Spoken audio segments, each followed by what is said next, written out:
And you're back. Hillary Clinton's the devil is something we always suspected.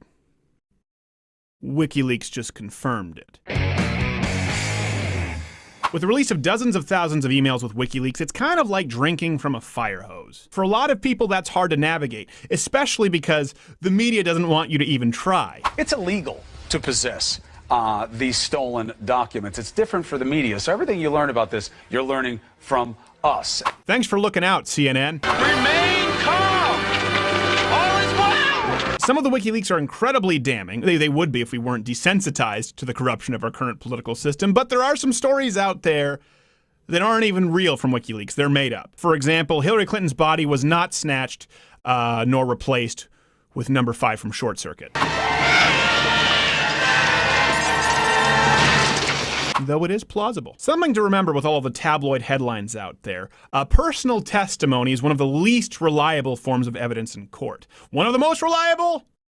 Documents, hard evidence, which is why WikiLeaks is so important. These are hacked emails, most of which you'll see today come from John Podesta, chairman for the 2016 Hillary campaign, and a former chief of staff to Mr. President Bill Clinton, and counselor to one Mr. President Barack Obama. Top 10 WikiLeaks you need to know. Let's get to it. Starting off with a bang, number 1, Hillary Clinton wants open borders. In a transcript taken from a speech, Hillary Clinton said, "My dream is a hemispheric common market with open trade and open borders." So this is problematic, to use their term, only if you believe in countries. The term globalism is thrown around so flippantly today, it's lost all meaning. But the term globalism was invented for this. Number 2, admission that the Iran deal was absolutely horrible, as we said it was. Written from John Anzalone, this agreement condemns the next generation to cleaning up a nuclear war in the Persian Gulf. This is the greatest appeasement since Chamberlain gave Czechoslovakia to Hitler. To which one Mr. John Podesta replied, "Yup." He didn't even fight it. The entire DNC in the public eye. No. The Iran deal isn't what you think. Behind closed doors, it's exactly what you think. It sucks. Thanks, Satan. Number 3, for all you basement dwellers out there, the manipulation and or possible bribing of Bernie Sanders. Written to John Podesta. "We are going to need his voters to turn out in November for Hillary Rodham Clinton. He won't be nominated. I am doing the opposite, repeatedly writing friendly and positive pieces about Bernie as a Hillary supporter, and when the time is right, I will have money in the bank with him and his people as a liberal to urge them to come out in force to vote for Hillary Rodham Clinton." We get it. Bernie Sanders got a raw deal from the DNC, but he was above it all. Except he's got 3 houses to pay for. Dollar bills, y'all. Money, money, money. Number 4, Democrats created fake sexist Trump ads. Are you smelling desperation yet? Some of the job requirements designed to look as an ad to work for Trump were as follows. No gaining weight on the job, must be open to public humiliation, a willingness to evaluate other women's hotness, proficient in lying about age if the boss thinks you're too old. Firstly, I don't have too many gripes with those, but we know that a lot of women would, and that's the point. Slander and impersonation coming directly from the horse's mouth. Don't call them horses, that's also sexist, but some of them look like horses. Believe me when I tell you, I have heard the news. Number 5, which is particularly timely because right now the current Democratic Party is being accused of committing voter fraud, which they deny. Which is interesting because Hillary Clinton and her campaign vehemently accused Barack Obama of committing voter fraud in Colorado. I met with Jim and Mike in Denver. They are both old friends of the Clintons and have lots of experience. Mike hosted our Boulder Roadshow event. They are reliving the '08 caucuses where they believe the Obama forces flooded the caucuses with ineligible voters. They want to organize lawyers for caucus protection, election protection, and to raise hard cash symbol. One thing you'll find remarkably consistent is the typos and emojis in these emails. At worst, it's slightly grating, but worth noting. Again, publicly, Democrats deny that they commit voter fraud behind closed doors when there's the infighting and they know that we're not watching. They know, of course, that voter fraud is being committed, but shh, don't tell CNN, they'll do the math for you. Welcome to hell. Number 6, you know how we always talk about how the left refuses to say Islamic terrorism, and it almost seems like they have their fingers crossed, hoping that every next mass shooter or terrorist is white, and they say no. Well, it turns out they do. As written in a private email from, again, Podesta, better if a guy named Saeed Farouk was reporting that a guy named Christopher Hayes was the shooter. Yes, clearly that would have been better for your campaign. Not so much America. And that's the overarching theme here. What's good for Hillary? Not so much good for America. What's good for the goose is good for the gander. They just kill all the geese.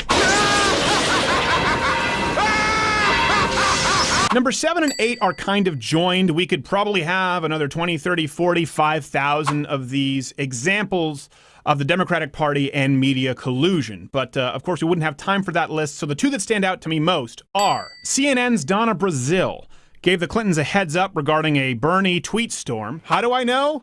Well, because Podesta wrote, "Thanks for the heads up on this, Donna." Call it a detective's intuition. And yet again, more proof that Bernie got a raw deal. Not a huge Bernie fan, but boy did he get screwed on this.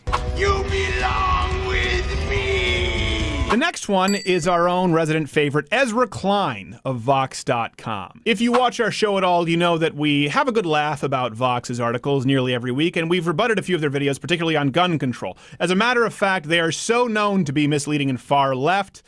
There's a verb in Urban Dictionary, Vox-splaining is what they do. Of course, they deny, but when asked with who they thought would keep other journalists accountable, namely only printing positive stories about Hillary Clinton, Jennifer Palmieri, I don't know, wrote this. "I think that person, the degree to which they exist, is Ezra Klein, and we can do it with him today." So you've got Donna Brazile teaming up with the Clintons, teaming up with Ezra Klein, and of course CNN telling you, don't read these emails, we'll read them for you. Are you noticing a trend?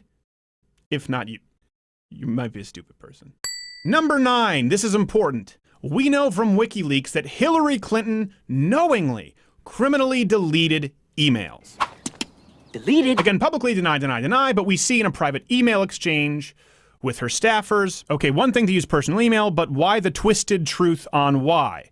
With the two problematic areas being emails to Bill when they were to Bill's staff, and B, only using one device. I can't really read that. The typos are awful. BlackBerry, when 2 weeks earlier it was an iPhone, BlackBerry, and iPad. As Ann and I discussed, hopefully that's a timing issue, and whilst in state, she only used one. Quick pause. You know this is authentic because they use the word problematic. Continue. I know when I talk to my friends who are attorneys, we are all struggling with what happened to the emails and aren't satisfied with answers to date. While we all know the occasional use of personal email addresses for business, none of my friends' circle can understand how it was viewed as okay, secure, appropriate to use a private server for secure documents, and why further Hillary took it upon herself to review them and delete documents without providing anyone outside her circle a chance to weigh in. It smacks of acting above the law. It smacks of the type of thing I've either gotten discovery sanctions for, fired people for, etc. I don't know that I can add much more, so let's go to number 10. That President Barack Obama and Hillary Clinton corresponded via private email. Why is this so important? She knowingly deleted emails, as you see in those exchanges. Why was she let go when it is illegal to do that? A lot of people suspected that this may go to the top. It may reflect poorly on President Barack Obama. Otherwise, why would he protect her from the fall? There's a lot of back and forth. Here's a highlight. National Review talked about it in an email from Podesta to Mills. He said, "Think we should hold emails to and from the president?